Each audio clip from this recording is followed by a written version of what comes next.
Welcome back to Founders in the Field, the show where we go behind the scenes with agency leaders, consultants, and creative founders to show you how they're building, scaling, and staying sane in the trenches. I'm your host, Stefan Bradley, and today's guest is Kinkade Wildman, the Vice President of Scale Strategy, a growth-driven Amazon marketing agency. How are you doing, Kinkade? Doing good. I'm excited to be on the show and to talk a little bit more. Yeah, we really appreciate you coming on. I'm just going to dive straight in. For people who don't know your story, take us right back to the start of your journey and what made you start your own business or get into business, and give us an overview of what your role looks like today. Yeah, so I started with Scale Strategy about a year and a half ago. It was actually started as a reseller. So it was originally known as Buy Boxer Services. They would purchase people's products and then resell them on Amazon. They quickly became one of the top sellers on Amazon with those products. And so the brands ultimately came to Buy Boxer Services and said, hey, we want you to just manage our brand for us on Amazon. And so that spun us off into Scale Strategy, which it is today, where we have right around 30 clients that we do anywhere from simple compliance work for, or we have full service contracts, which majority of our clients are, where we manage everything on Amazon from A to Z, whether that's listing optimizations, fee management to advertising and the nitty gritty within SEO and optimizations and all that stuff. So it's been going really well. Like I said, it started a little bit different than it is today, but the progress that it's kind of moved us forward, and we've been able to gain a lot of great insights into Amazon, and helps us to be able to perform for our clients. And have you always been into, sort of digital marketing and that type of thing, even before you did work with Scale Strategy? Yeah, when I was in college, my wife was working at a cookie shop, and I went and visited her there. And a guy came up to me and he said, hey, I'm starting a small little business in our local town. And when I started working there, I started running social media, doing that type of small digital marketing type of stuff. And then it slowly turned into managing a website, doing all that advertising on Meta, Google, TikTok, Snapchat, all that type of stuff, which led me to a new position similar where I would oversee Amazon and work a lot into the Shopify side of things, and then coming into Scale where we have a few clients that we help on Shopify, a few clients that we help on TikTok, and majority of clients are focused in full service on Amazon. So, what does your actual role look like today as vice president? Yeah, my role looks a lot of first and foremost making sure that we're driving results for our clients. One of the main reasons why Scale has worked is because we're able to keep our clients on average for around 3 years. Once we have partnerships, we like to keep them. We work really closely with them. So helping the other members on the team that manage brands, making sure that we're, you know, driving results, keeping strategy moving forward, and then also how do we continually keep the pipeline coming with new clients, right? We got to keep our current clients, and we always got to be driving, bringing new clients into the business. So a lot of that, and then a lot of just continually helping the day to day of the employees that we have, making sure that work life balance is solid, making sure that they're getting results and all that type of stuff.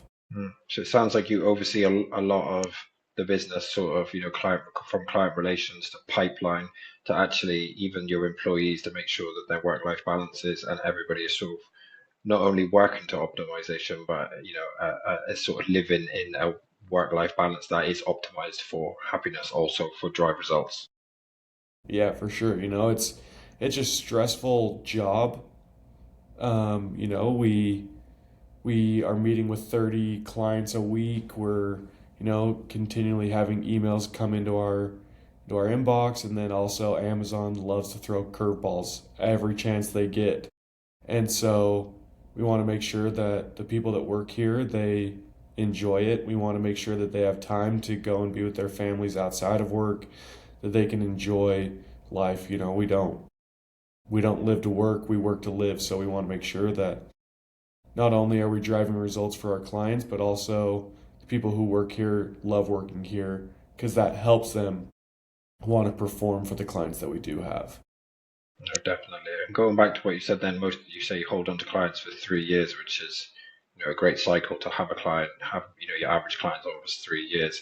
Also with keeping the staff happy, it optimizes both ends sort of thing. For sure, for sure. So Kincaid, what are the biggest trends that you're seeing inside your space right now? Yeah, the biggest trends that we're seeing, the largest I would say, is the connection between TikTok and Amazon. They've TikTok and Amazon seem to be partnering a lot, whether that be TikTok just announced that through advertising efforts, you can utilize Buy with Prime. We're seeing that 70% of people who are searching for products on TikTok and kind of researching products are purchasing on Amazon. And so the more that businesses and brands can connect people and utilize TikTok affiliates, TikTok advertising, posting relevant content, that brand searches are actually increasing for our clients because more and more people are getting familiar with the brand. More and more people are seeing it in the platform where a majority of people are consuming content, and then it ultimately drives them to search for the brand, to recognize and resonate with the brand when they're shopping on Amazon. Yeah, it makes sense because TikTok has the content side of it, but then Exactly. Amazon has sort of the reliability over, say, TikTok Shop, for example. Exactly, exactly. So, yeah, we've seen, like you said, TikTok Shop is pretty new and not as trusted as Amazon, and that's what Amazon really kind of has their mark where it's reliable, quick shipping, it's free returns when needed. So they definitely have the trust factor, and then TikTok has the content consuming factor. It's almost like they're advertising for if they can link them together. It's Exactly. almost Yeah. like you're sort of getting that advertising on TikTok without them even knowing that they're being sold to it in a way. Because if you're just scrolling TikTok and then you see these types of things and they lead you straight to Amazon, they work in tandem with each other. So I can definitely see why Yep. that would work. For sure.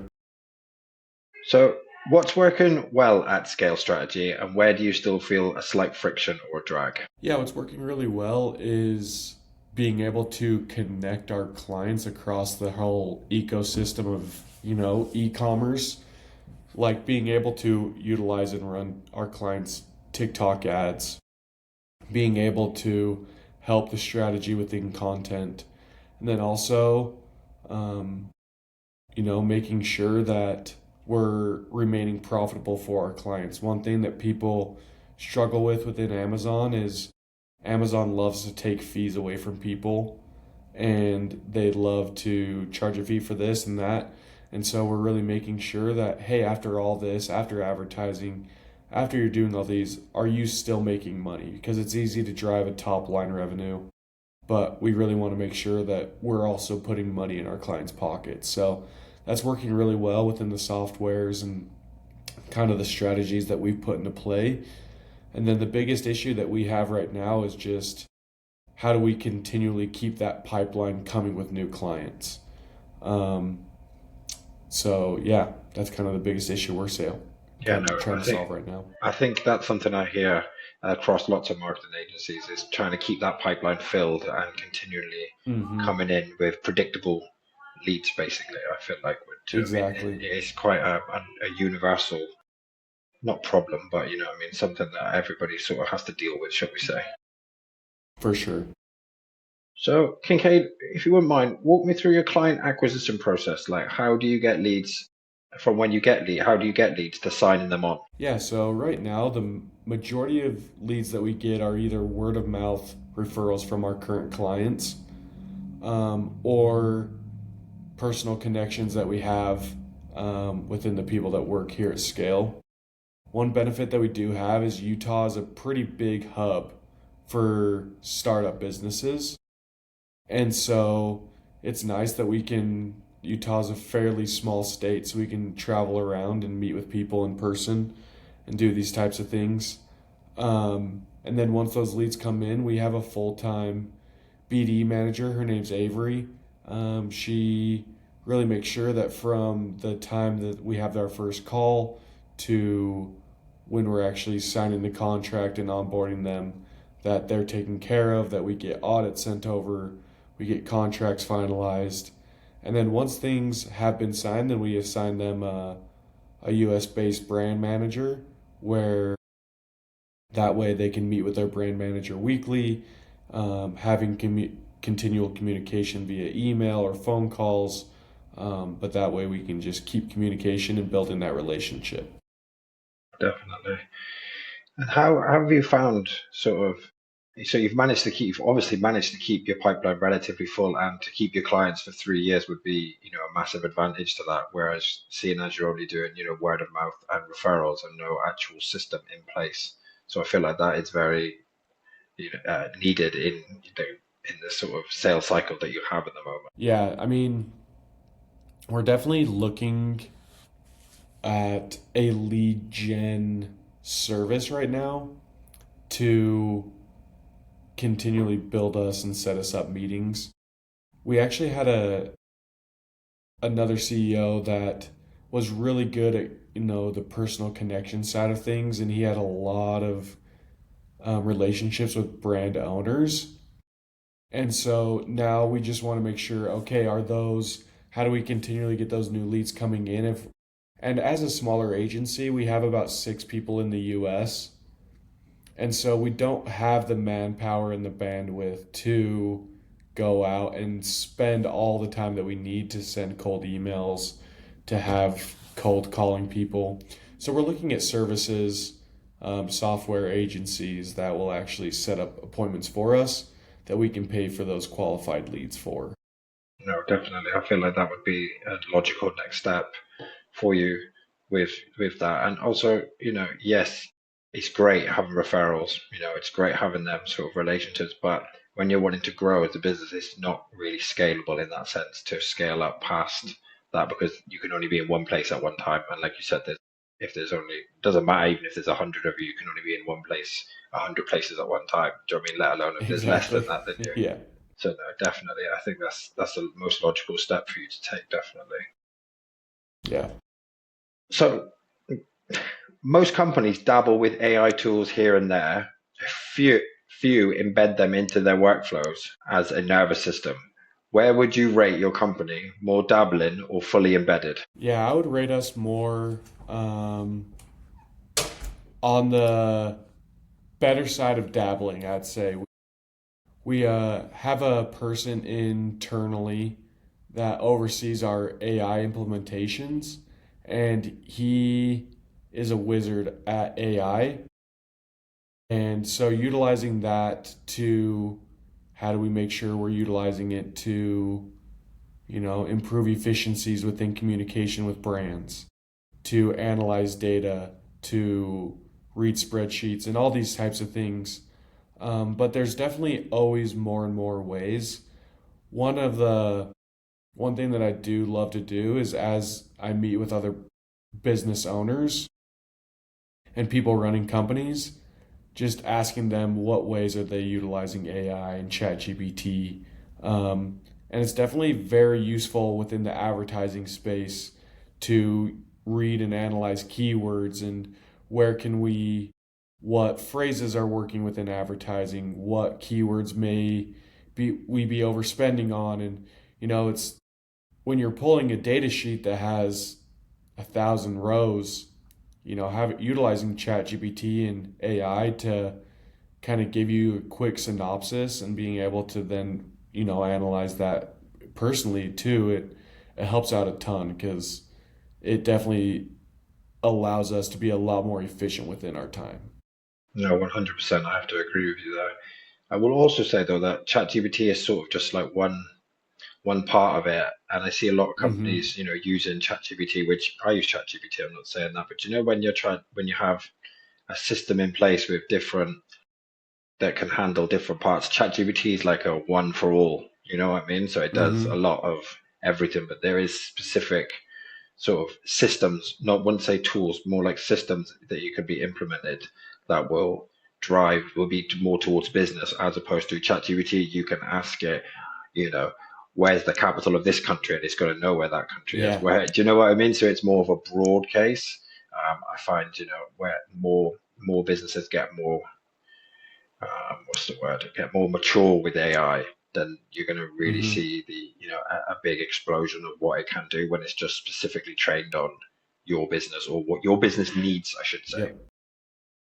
Yeah, a couple of the companies that I've talked to, I mean, kind of like what we were talking about earlier, content is such a big player in today's world. And so the AI video creation tools that are out there that can help in creating even meta TikTok ad creatives and different things like that. And then we utilized a software that would actually help in the bidding system within advertising, so day parting and increasing, decreasing certain bids for keywords that perform higher at certain parts of the day. So it kind of helped manage those bids, which was nice.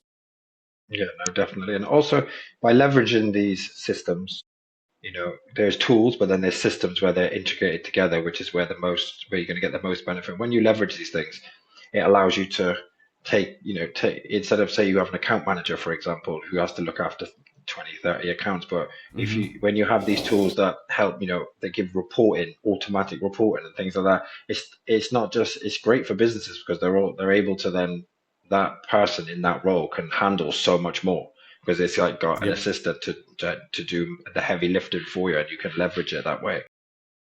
Yep. So, just moving on a little bit, where do you want to be in the next 12 to 18 months in terms of business? What goals are you trying to hit? Yeah, I mean, ultimately, we want to increase our bottom line, right? Continually improving the company. I would like to see us in terms of new clients being at a net of about 10 new clients, knowing that, hey, we're going to have a couple that turn over. That's just the name of the business. But so if we lose three, how do we sign 13 to be a net of 10 new clients? If we can do that, then we're in a really good spot, and things will be rolling along. And to do that, what would you have to do? Would that mean hiring more people or to like help with the delivery side of it? Say if you took on 10 new clients tomorrow, so what would break first? Yeah, we would need to hire on another account manager to help manage those, and then, but I do think the first thing that will need to happen to make this work is finding some way to solve that pipeline issue to continually get new leads coming in the door. Yeah. Yeah, no, of course. So that would be the first thing to do, obviously, once you set out that pipeline. But it's also then looking at once you get that pipeline running, what breaks first, to be able to scale up. And I feel like that's a key sort of part that some people, it's always great to have the leads, but then you also want to keep delivery high, at a high standard Yeah, as well. And I feel like that's a lot of yeah, businesses have that. Like they're in between. Do you know what I mean? They want to scale, but they mm-hmm, also want to keep their clients running and have really, really high yeah. deliverables. Yeah, so that will come with an additional hire of another brand manager to be able to take on those new clients. We, yeah, once we want to make sure that we have the clientele before a new hire comes on, before instead of doing it opposite where we hire and then new clients are slower to come on, and so we want to make sure we have the clientele to bring on that next person, but that definitely will be needed. Yeah, no, I think that's the best idea, 100%. Excuse the term, you fix one bottleneck and then you go on to the next bottleneck as Yep, opposed to fixing the second one before you fix the first one. Definitely. exactly. So Yep. if you could wave a magic wand and fix one thing in your business, what would it be and why? If I could fix one thing in the business, it'd be hard. Like the thing that I would fix is probably the fee structure within Amazon, um, because Amazon understands and knows that they are the biggest player and e-commerce platform in the world. So their fees are just ever changing. And it's hard on brand owners because, margins are tight for a lot of people who sell products. And so just adding on those fees makes it even harder. And so being able to like have a better understanding of when fees are going to change, because it can just randomly be like, hey, next month storage fees are going to increase by 20% and there's nothing that you can do about it. And so being able to kind of solve that issue, which definitely would take a magic wand, would be very nice, not only for us, but for a lot of brand owners. Yeah, they kind of have the monopoly over it, don't they? Over like storing the Yeah, goods that exactly. and sending them out. So it would probably take, like you said, either a magic wand or another company to come up and rival them and copy their business model. Exactly. Yep. Definitely. Well, Kincaid, thank you for coming on. Really appreciate it. Deep insights into marketing on Amazon. Where can my viewers and listeners reach out to you, find you? Yeah, the best place is on scalestrategy.com. If you do sell on Amazon, you can actually sign up for a free audit. We'd be happy to kind of see how things are looking for your listings or connect with me personally on LinkedIn. Yeah, just search up my name, Kinkade Wildman. I've never met another person with my name, so I should pop up. No, definitely. Yeah, no, I thought that when I read your name first of all, I thought that I've never ever seen that name before. So Yeah, that's what I thank you again for coming on. I really appreciate it. And to all my viewers and listeners, like, comment, and subscribe for more content.